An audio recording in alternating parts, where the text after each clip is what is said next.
बिस्मिल्लाहिर्रहमानिर्रहीम। असअदल्लाह अय्यामकुम सईदा। आज 22 रजबुल मुरज्जब का दिन है। आज के दिन की फ़जीलत भी माह रजब की जो अज़मत व फ़जीलत है,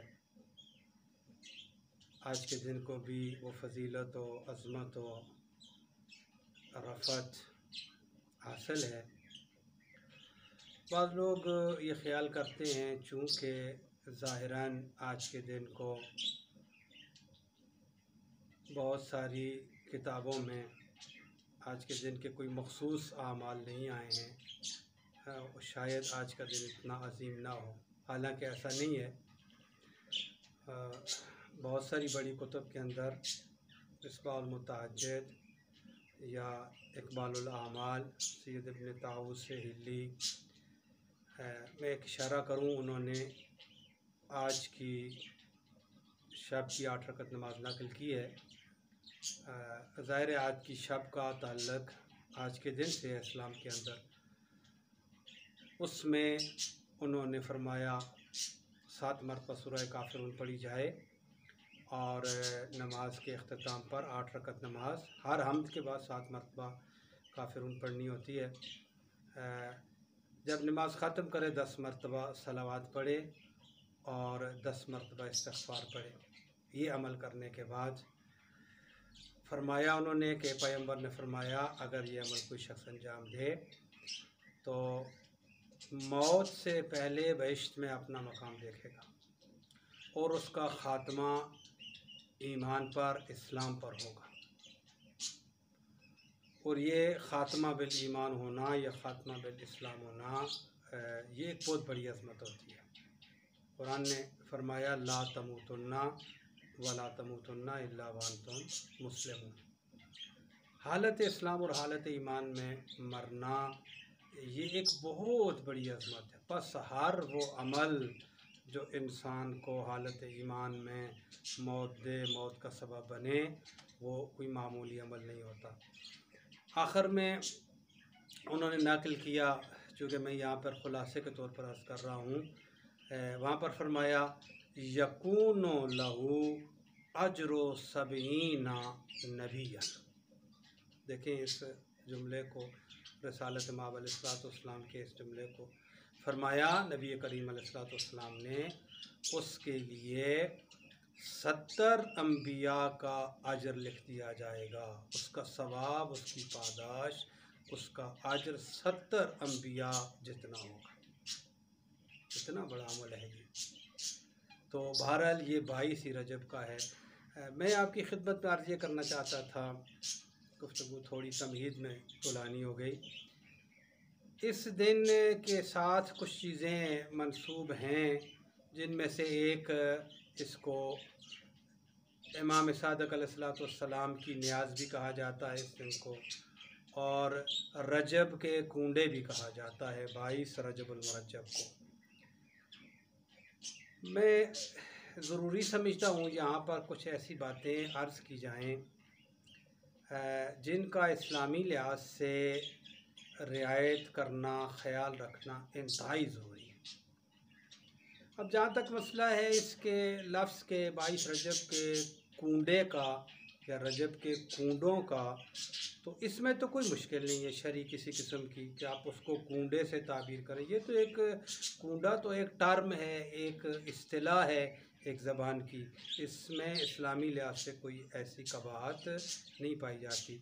बस कूंडा एक ज़र्फ़ को कहा जाता है, एक बर्तन को कहा जाता है। आप ऐसे समझें कि मिट्टी का एक यानी बर्तन है, प्लेट नुमा या कटोरा आप उसको कह लें, या बड़ा बर्तन भी अगर मिट्टी का हो तो उसको भी कूंडा ही कहा जाता है। ये तो इस लफ्ज़ का माना या इस लफ्ज़ की जो असलियत या हकीकत है उसके हवाले से कोई मुश्किल नहीं है। कूंडा कहें आप तो रजब के कूंडे कहने में किसी किस्म की कोई शरई कबात नहीं है।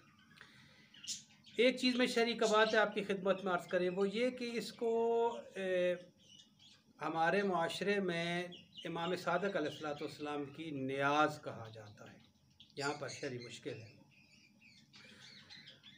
चूँकि जब आप इसको न्याज कहते हैं इमाम सादिक़ अलैहिस्सलाम की, तो न्याज उस ज़ुमरे में कहा जाता है इसको कि वो वाक़या एक नकल किया जाता है बतौर रवायत कहकर कि एक शख्स लकड़हारा इमाम अलैहिस्सलाम की खिदमत में आया और उसके हालात तंग थे, सख्त थे, मुश्किलात थी, मुफलिस था और इस तरह के मुश्किल हालात की वजह से उसने इमाम अलैहिस्सलाम से अर्ज़ किया, मौला ऐसा है।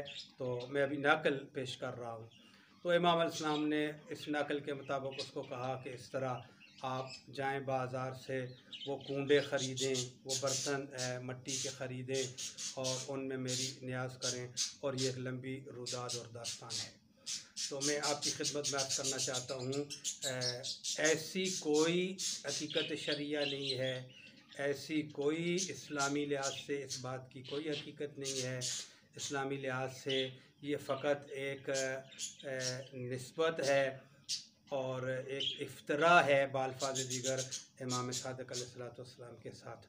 और अक्सर मोमिनीन इस बात को जानते हैं कि अगर कोई शख्स हालत रोज़ा में भी किसी मासूम की तरफ, शहारदा मासूमीन अलैहिस्सलाम में से किसी एक की तरफ भी कोई भी ऐसी बात मंसूब करे जो उन्होंने ना फरमाई हो, तो उसका रोज़ा बातिल हो जाता है। बस ये मुश्किल है शरई, लिहाजा ये कहना कि ये इमाम सादिक़ अलैहिस्सलाम की न्याज है और इस एतक़ाद के साथ कि ये वाक़या हुआ था और इस तरह इमाम ने उसको भेजा था और लकड़हारा जो है कूंडे वो बर्तन लेके आया था, तो ये शरई लिहाज से बहुत मुश्किल है। इस निस्बत से ये गुनाह कबीरा है, हराम है ये निस्बत। यहाँ तक आपकी खिदमत में अर्ज़ किया। चाहता हूँ कि आज के दिन की मुनासबत से चंद चीज़ें आपकी खिदमत में अर्ज़ करूँ, लेकिन मैं इंशाअल्लाह अपनी गुफ्तगू में ये अर्ज़ करूँगा कि आज के दिन नज़र व न्याज और आज के दिन जो है ना यही रजब के कूंडे और ये मोमिनीन की दावतें, ये सारी जो चहल पहल जो रौनक होती है, मैं उस तरफ जाऊँगा कि इसकी इस्लाम में एक हकीकत है। इस्लाम इस बात को सपोर्ट करता है और मैं ज़िम्मेदारी के साथ ये बात कहना चाहता हूँ। बहुत सारे बुज़ुर्ग हज़रात, बुज़ुर्ग अहबाब सिरे से इस यानी कि मुनासबत को, इस 22 रजब की निस्बत के साथ जो कुछ किया जाता है, कुल्लन अज़बीख बाल्फाज़ दीगर नफ़ी करते हैं और ये सही नहीं है और कतन सही नहीं है।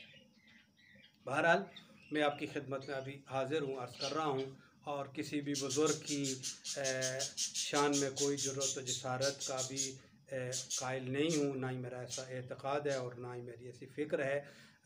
कोई आलिम भी नहीं कहता हूँ अपने आप को एक तालिब इल्म होने की हैसियत से, लेकिन मैं यकीन से और एतमाद के साथ आपको कहना चाहता हूँ कि सही जो रवश इस्लाम की है उसके मुताबिक आपकी खिदमत में अर्ज़ किया जाएगा और अगर किसी को इस पर एतराज़ व इश्काल हो तो वो रब्ता भी कर सकता है। बहरहाल आपकी खिदमत में अर्ज़ किया ये चीज़, यहाँ तक मसला जो है ये न्याज़ इमाम अलैहिस्सलाम की या वो दास्तान उस लकड़हारे की, ठीक है, यहाँ पर मुश्किल है। कूंडे के लफ्ज़ में कोई मुश्किल नहीं है, या आप इसको न्याज का नाम दे दें, हत्ता न्याज का नाम देने से भी कोई मुश्किल पेश नहीं आएगी। आप इसको दावत का नाम दें, न्याज का नाम दें, कूंडों का नाम दें, जो भी नाम दें, इसमें शरई लिहाज से कोई मुश्किल नहीं है। मुश्किल फ़कत यहाँ है कि आप इमाम अलैहिस्सलाम की तरफ एक कहानी को, एक किस्से को या एक चीज़ को मंसूब कर रहे हैं जो इमाम अलैहिस्सलाम ने हकीकत में नहीं फरमाया यहाँ पर। और इस एतक़ाद के साथ कि इमाम ने फरमाया अगर कोई इस रोज़ ये ख़र्च व अखराजात और ये जितना भी अमल है इसको अंजाम देता है, तवज्जो फरमाएंगे, इस एतक़ाद के साथ, ठीक है, कि इमाम ने फरमाया था और इसकी बुनियाद में पीछे इमाम है और फरमान है और ये वाक़या है, तो वो हराम हो जाएगा और वो शरअन उसके लिए मुश्किल पैदा होगी। हाँ, यहाँ पर बहुत बड़ी गुंजाइश है और ये रस्म में फिर ज़ोर देकर कहता हूँ, ये रीत, ये रस्म, ये रवाज, ये कल्चर, इसमें इस्लाम को इसकी निस्बत से कोई इश्काल नहीं है। बल्कि इस्लाम में अर्ज़ करूँगा इसकी तायीद करता है, इस्लाम इसको सपोर्ट करता है, इस्लाम इसको रौनक देता है, इस्लाम इसको तहफ़्फ़ुज़ देता है। वो रवश जो बाद लोगों की है कि इंतहाई सख्ती के साथ इसके साथ पेश आते हैं, कतन दुरुस्त नहीं है। फिर अर्ज़ कर रहा हूँ, बहरहाल मैं आपकी खिदमत में अर्ज़ करूँ क्यों इस्लाम इसको सपोर्ट करता है, क्यों कैसे इस्लाम सपोर्ट करता है, दलील क्या है हमारे पास। तो मैं आपकी खिदमत में अर्ज़ करूँ, जितने भी खुदा की तरफ से हादियान बरहक आए हैं, चाहे वो अम्बिया की शक्ल में हों, चाहे वो मासूमीन की शक्ल में हों, हत्ता के उलमाए हक़, हत्ता के फ़ुक़हा, मराजे, मुज्तहिदीन, जिसको हम इल्मी लिहाज से सीरत उलमा कहा करते हैं। सीरत उलमा में इन क्या है, सीरत उलमा में और ये रवश अम्बिया में और इस सलूक मासूमीन अलैहिस्सलाम में क्या है कि वो जिस भी मुआशरे में, जिस भी सोसाइटी में, जिस भी माहौल में वो तशरीफ़ फरमा हुए हैं या उलमा जिस माहौल में रहे हैं, उन्होंने उस माहौल की, उस मुआशरे की ऑलरेडी जितनी भी रसूमात थीं उनको एक ज़ाविये से देखा है। वो एंगल और ज़ाविया क्या है जिससे देखा जाता है, यानी गोया इस्लाम, जब हम अम्बिया और मासूमीन की बात करते हैं खुसूसियत के साथ, अर्थात सीरत उलमा भी ऐसे ही है, इस्लाम उसको किस नीयत से देख रहा है, किस नज़र से देख रहा है, किस मैं जुमला बदल कर अर्ज़ करूँ, किस एहतराम के साथ देख रहा है इस्लाम उसको। वो रसूमात, आपको किसने कहा कि सारी रस्में और सारे रवाजात और इस्लाम से पहले या इन हादियान बरहक के आने से पहले जिस मुआशरे में जितनी भी रसूमात थीं, जितने रवाजात थे, जितनी रीतें थीं, वो सारी आकर उन्होंने उसके ख़िलाफ़ जो है वो क़याम किया और उनको का कला कमा किया और उनको ख़त्म किया, और ये उनके मिशन, मकसद और दीन का हिस्सा था। गलत है ये। किसने कहा है कि ये दीन का हिस्सा था?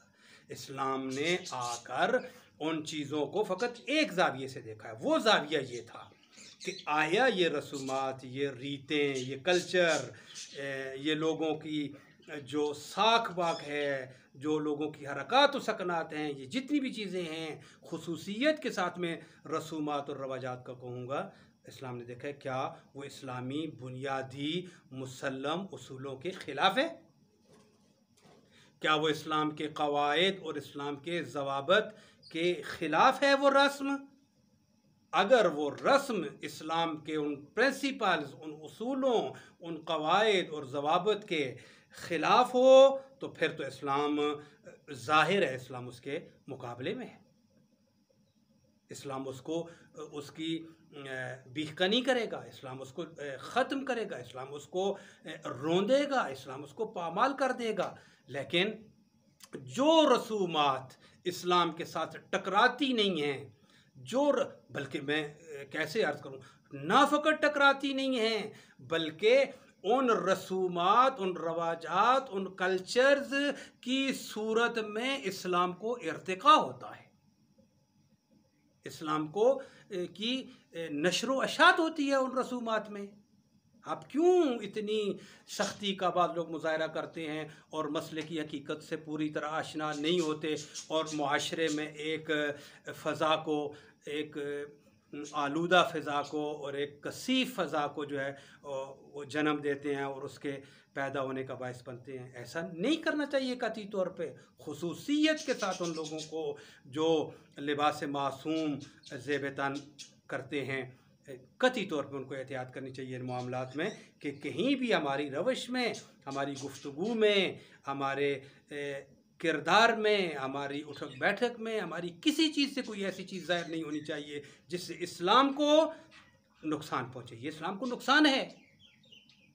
बाज़ लोग हमारे बहुत मुक़द्दस जो है ना बनने की कोशिश करते हैं और जो है ना, जिनको इमाम ख़ुमैनी की भी एक ताबीर है कि ये खुश्क किस्म का तकवा आप ताबीर कर लेते, खुश्क मुत्तकी होते हैं।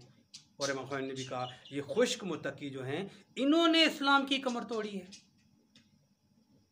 आप अपनी रवश को देखें, हमें अपनी रवश को देखना चाहिए कि आप क्या हमारी रवश से, ठीक है, इस्लाम को कहीं ज़रबा तो नहीं लग रहा, कहीं शिद्दत से नुकसान तो नहीं दे रहे हम इस्लाम को। हम बाज़ दफ़ा अफरात व तफरीत के वो कायल हो जाते हैं और हमारी रवश अफरात व तफरीत हो जाती है, जिससे इस्लाम के बहुत सारे पहलुओं को नुकसान पहुंच रहा होता है। बहरहाल मैं आपकी खिदमत में अर्ज़ करूँ, शरई लिहाज से, हकीकत शरिया के लिहाज से वो रसूमात जो इस्लाम के ख़िलाफ़ नहीं थी, इस्लाम ने आकर उन रसूमात को, यानी बाल्फाज दीगे, वो इस्लाम के ख़िलाफ़ नहीं है, यानी जायज़ रसूमात हैं।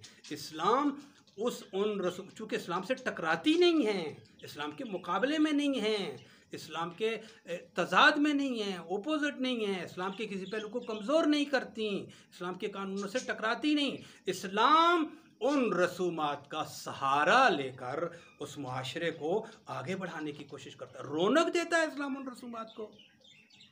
मैं अभी चूँकि यहाँ वक्त नहीं होता इसलिए बात लंबी हो जाती है, तो बहुत सारी रसूमात हैं। हत्ता हमारे मज़हब शिया में आज़ादारी और आज़ादारी की ये सारी सूरतें और सारी शक्लें और आज़ादारी की ये सारी माहियतें और कैफियतें, ये क्या हैं? ये बुनियादी तौर पे एक अच्छी रस्म है जो इनकी बुनियाद में है, हमारी आज़ादारी की बुनियाद में है। वरना आप जिस पहलू से देखना चाह रहे हैं, मेरी खुसूसियत के साथ पढ़े लिखे लोगों के साथ गुफ्तगू है, आप जिस पहलू के साथ इसको देखना चाह रहे हैं कि आए देखें इस्लाम जो है इस बारे में क्या कहता है, तो हमारी आज़ादारी जो हमारी शारग हयात है, जो हमारी यानी आप ये समझे कि रूह है बाल्फाज दीगर, ठीक है, ये आज़ादारी भी इन्हीं रसूमात के सिलसिले की एक कड़ी है। और किया कभी आपने? ये मासूमीन अलैहिस्सलाम के दौर में, किसी भी मासूम के दौर में ये शक्ल नहीं थी, और ना ही आज़ादारी की मौजूदा जितनी सूरतें हैं, जितनी किस्में हैं, ठीक है, ये सब कल्चर है, रसूमात के तहत मातहत है, ठीक है, ये सब कुछ भी नहीं था इनमें से। मासूमीन अलैहिस्सलाम के दौर में ज़्यादा से ज़्यादा जो चीज़ मिलती है, उलमा को इस बात का पता है, या वो गिरिया मिलता है, या ज़्यादा से ज़्यादा मसलन अपने जानू पे हाथ मारना, या अपने सीने पे इस तरह बैठे हुए हाथ मार लेना, ठीक है, हत्ता कि मुमकिन है अपने चेहरे पे हाथ मार लेना, और उसमें कोई हल्का नहीं है, उसमें कोई तरतीब नहीं है, उसमें कोई ऐसी चीज़ नहीं है। हम एक ख़ास सलूक के साथ, एक ख़ास रवश के साथ आज़ादारी करते हैं, और हर हालाके में दुनिया के जितने भी ममालिक हैं उनके अपने कल्चर के मुताबिक आज़ादारी की जाती है। उनकी अपनी जो भी उनकी फ़रांग है, जो भी उनकी सकाफ़त है, जो भी उनका कल्चर, वो उसके मुताबिक करते हैं। और मैं अर्ज़ करना चाहता हूँ यहाँ पे एक बात, और उलमा फ़ुक़हा मराजिन इस बात की तायीद की है, बल्कि इस बात पे ज़ोर दिया है, बल्कि इस बात के लिए उन्होंने कोशिशें की हैं कि ये चीज़ बाकी रहे। मसलन इमाम खुमैनी ने कहा कि जिस भी हलाके में आज़ादारी की जो भी शक्ल है, हाँ, जो भी शक्ल से मुराद है, कोई ऐसी शक्ल ना हो कि जो कभी हो, जो यानी कि जिससे इंसान को शर्म व आर महसूस हो, ठीक है, कोई ऐसी रस्म नहीं होनी चाहिए। तो बाकी ये रस्मात जो हैं इनमें कोई ऐसी वो सिलसिला नहीं है, ठीक है। उलमा इस बात की इजाज़त देते हैं कि आप इन रसूमात को, मासूमीन अम्बिया सब ने इसकी बैक में ताहीद की है। इस्लाम ने आकर इनको रौनक दी है इन रसूमात को, चूँकि ये इस्लाम से टकराती नहीं थी। लिहाजा अब इस हवाले से हम आपकी खिदमत बात करें। आज़ादारी मैंने आपको मिसाल दी, आज़ादारी हमारे पास अभी मेरा मौजू नहीं है। आज़ादारी एक मामूली सा अमल नहीं है। आज़ादारी को एक अमले जायज़ कहें या अमले मुस्ताहब इसको कहें, ये इतनी बड़ी इबादत है, इतनी बड़ी इबादत है, तसव्वुर नहीं कर सकता कोई। उलमा को पता है इस बात का कि इसकी हकीकत जो है। मासूमीन अलैहिस्सलाम ने आज़ादारी के बारे में क्या फ़ज़ाइल व मनाक़िब बयान किए हैं, अभी मैं चूँकि इसके उसमें नहीं जाना चाहता। ग़ालिबन जनाब ज़ुहैर इब्न कैन से मंसूब ये बयान किया जाता है कि वो किसी को आलम ख़्वाब में आए तो उनसे पूछा गया कि आपकी कोई ख्वाहिश रह गई है। इमाम हुसैन अलैहिस्सलाम के बावफ़ा साथी, करबला के शहीद, तो कहा मेरी ये ख्वाहिश है कि अगर मुझे दोबारा ज़िंदगी दी जाए तो मैं मजलिस इमाम हुसैन में जाके बैठूँ। ये मजलिस इमाम हुसैन अज़ादारी का एक जुज़ है। इमाम हुसैन अलैहिस्सलाम का ज़िक्र, मौला अलैहिस्सलाम के साथ जितनी चीज़ें इमाम हुसैन अलैहिस्सलाम के साथ मंसूब हैं, उनकी एक अज़मत है। ऐसे नहीं है कि आप हर चीज़ को फ़कत इसी ज़ाविये से देखें। बहरहाल मैं अर्ज़ कर रहा था आपकी खिदमत में, मिसाल मैंने आपको अज़ादारी की दी। अज़ादारी की मौजूदा सारी सूरतें फ़ुक़हा मराजे इनको तायीद करते हैं। इस्लाम इसको रौनक बख्शता है और इस्लाम इसी अज़ादारी के ज़रिए से अपने इर्तिक़ा और इंतशार और अपनी तरवीज और इबलाग़ का काहिल है। बस हर रस्म जो है उसको आप बिदअत ना कहें, हर रस्म को आप बुरा ना कहें। हर रस्म बुरी नहीं होती, हर रवाज बुरा नहीं होता, फ़कत उसी सूरत में बुरा होता है जब वो इस्लाम के मुसल्लमा उसूलों के साथ टकराए, इस्लाम के मुकाबले में आ जाएं। जो रसूमात वो बुरी होती हैं और इस्लाम उनको पामाल करता है। बहरहाल मैंने आपकी खिदमत में अर्ज़ किया, बिदअत जो लोग कहते हैं कि ये चीज़ बिदअत है, उनको पता होना चाहिए बिदअत का लफ्ज़ जो है, बाद लोग इस में आज रजब की इस रस्म को भी, रजब की इस रौनक को भी बिदअत से ताबीर करते हैं। इसलिए मैं ये अर्ज़ कर रहा हूँ, बिदअत की लुग़वी लिहाज से तारीफ़ ये है कि हर वो चीज़ जो नई हो, यानी जो चीज़ ज़माना पैगम्बर में या हत्ता के मासूमीन अलैहिस्सलाम के ज़माने में नहीं थी, ठीक है, बाद में अगर आएगी तो वो बिदअत कहलाएगी। अब बहुत सारी चीज़ें पैगम्बर के ज़माने में नहीं थी, आप मुझसे बेहतर जानते हो। बहुत सारी चीज़ें मासूमीन अलैहिस्सलाम के ज़माने में नहीं थी, लुग़वी बिदअत की बात कर रहे हैं। जहाज़ नहीं था, गाड़ियाँ नहीं थीं, आज की ये जितनी तरक्की है, मीडिया की, ये मोबाइल, ये सारे सिस्टम, ये लैपटॉप, ये जितनी भी चीज़ें हैं, दिन ब दिन बकौल अल्लामा इकबाल की आँख जो देखती है लब पे आ सकता नहीं। मैं वे हैरत हूँ कि दुनिया क्या से क्या हो जाएगी। अभी तो दुनिया क्या से क्या हो गई है।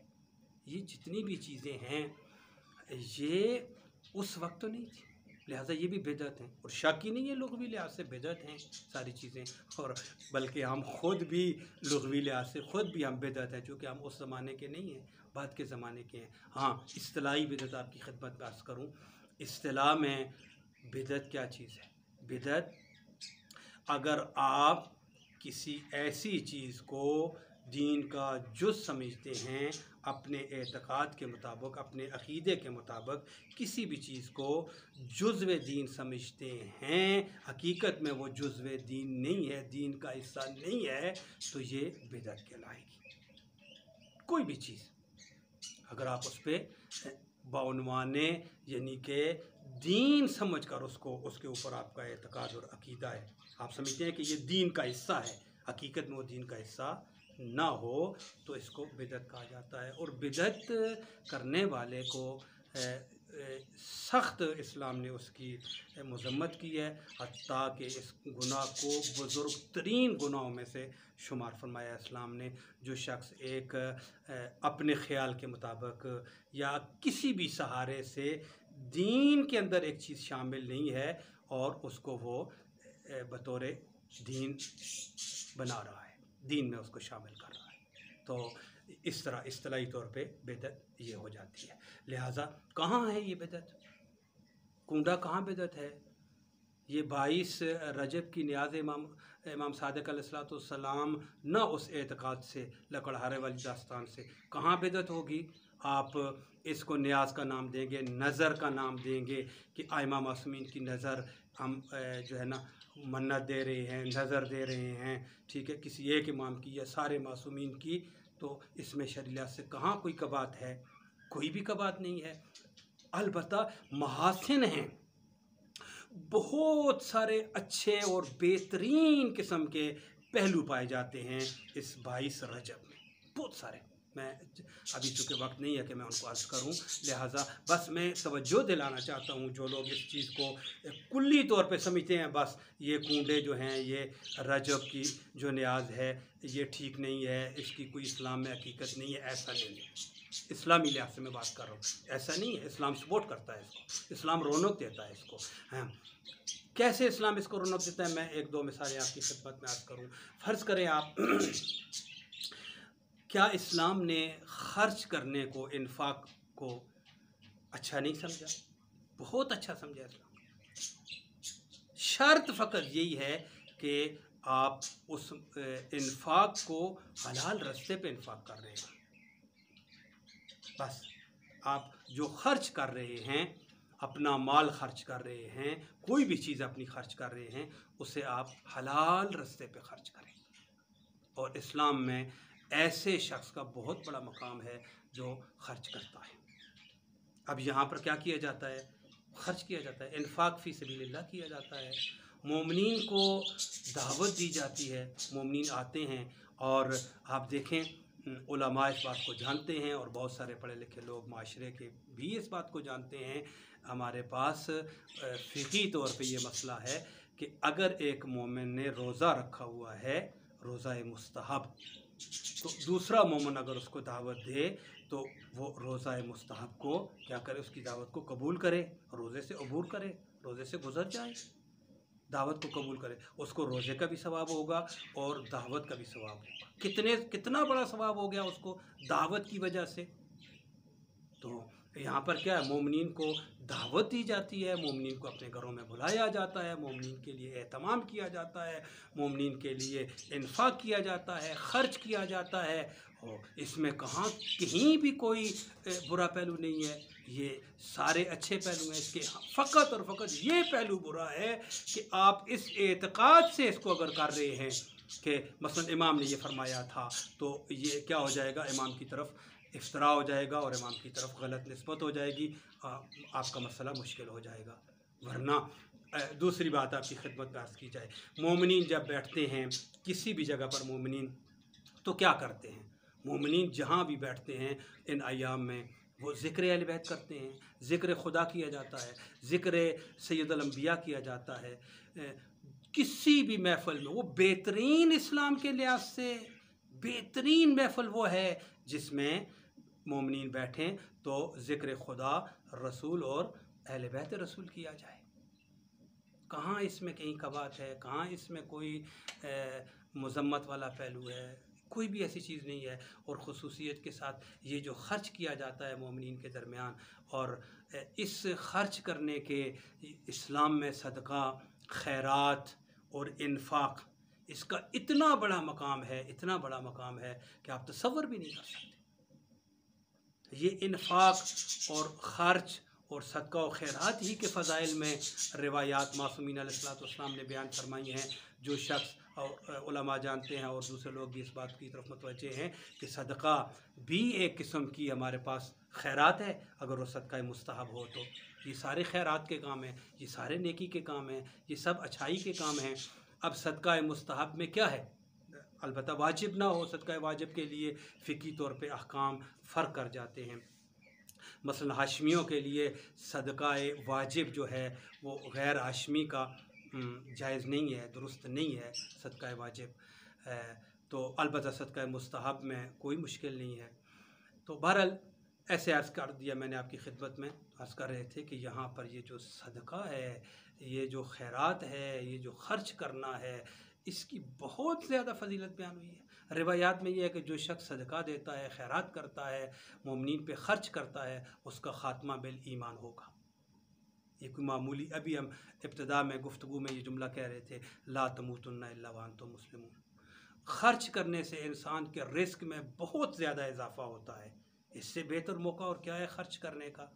एतक़ाद बद ना हो, आप बिदअत किसी के कायल ना हों, यहाँ पे ख़र्च करें, ठीक है। और फिर इसके और भी बहुत सारे फ़ायदे हैं। अहले सुन्नत भी हमारे भाई आते हैं हमारे पास, और अहले बैत से भी एक वो उन्स व ताल्लुक़ व अक़ीदत व इरादत रखते हैं।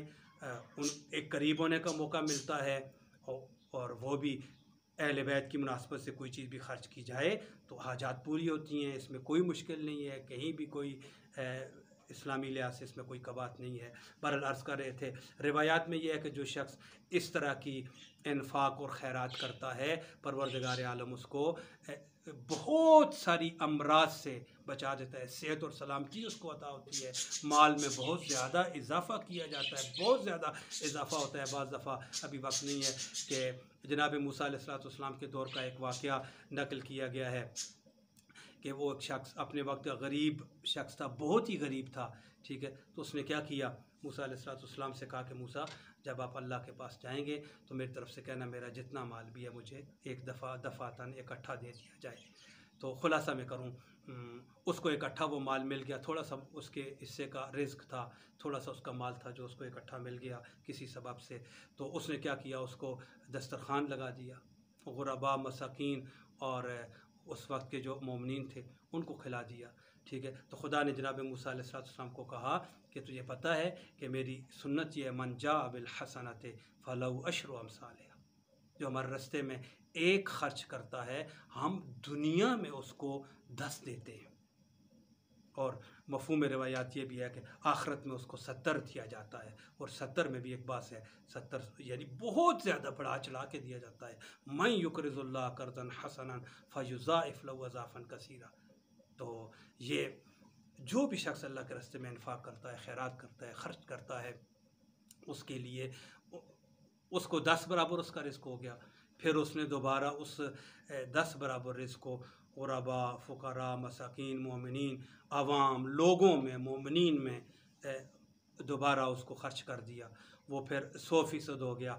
बढ़ते बढ़ते वो शख्स जनाब मूसा अलैहिस्सलाम के दौर का एक इंतहाई बेहतरीन किस्म का इंसान, आसूदा माली लिहाज से बन गया। क्यों बना? कुछ भी नहीं था उसके पास, खर्च की वजह से। तो आप कोई ऐसा काम ना करें, जितने भी लोग हैं, उलमा हैं या दूसरे, जिससे मोमिनीन और आपके दरमियान दूरियां पैदा हों या